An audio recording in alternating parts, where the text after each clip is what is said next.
Hi, welcome to This Old Motor, episode 0.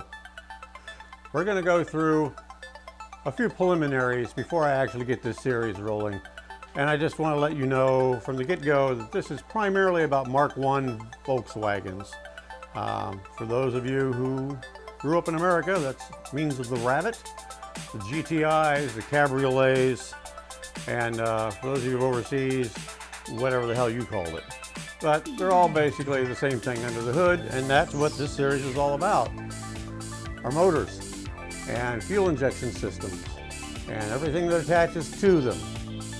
We're going to cover a lot of stuff over the years, mostly because I've learned a lot of stuff over the last 20 plus years that I've been wrenching on these.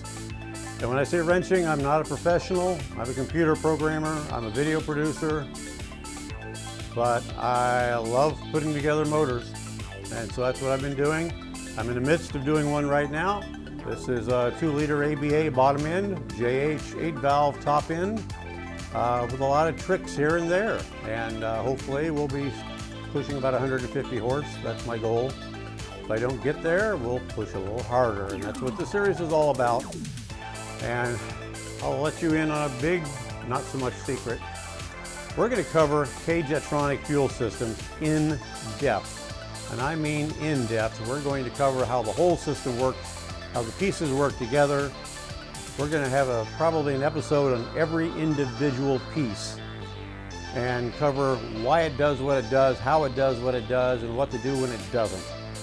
And hopefully give you some insight in how to diagnose these systems. They're not hard to work on, they're not hard to figure out, and they're really easy to fix. That's probably the most important thing for me because I'm on a budget. This is my humble garage. This is simply one bay in a 2-car garage. My wife refuses to let me have the other half. So until then, this is where I do all my work. Most of it's done out in the sunlight during the summer.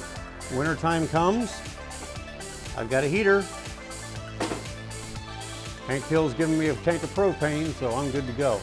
However, you can only get so much done when it's freezing cold.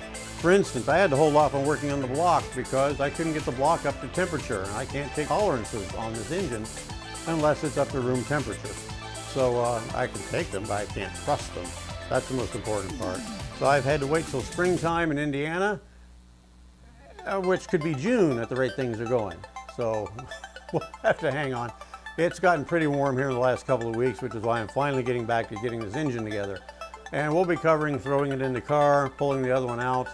So just hang in there. We're going to cover a lot of stuff and have a lot of fun doing it, I hope.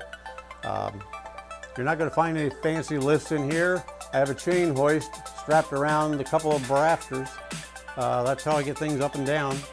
I've got jacks that pull the car up and jack stands to put it on, and then I crawl on the floor on top of a blanket. That's probably what most of you are doing, I figure. I've been doing it since 1972. So I haven't gotten rich enough yet to afford anything else, and that's the way it's going to stay probably. Maybe my Social Security will kick in soon. We'll see. So until then, stay tuned, watch out, please subscribe, like the videos, do all that fun stuff. Check the description down below. I usually throw a lot of links in there of other good things to look at. So stay with me and hang in there. Episode 1 will be coming soon.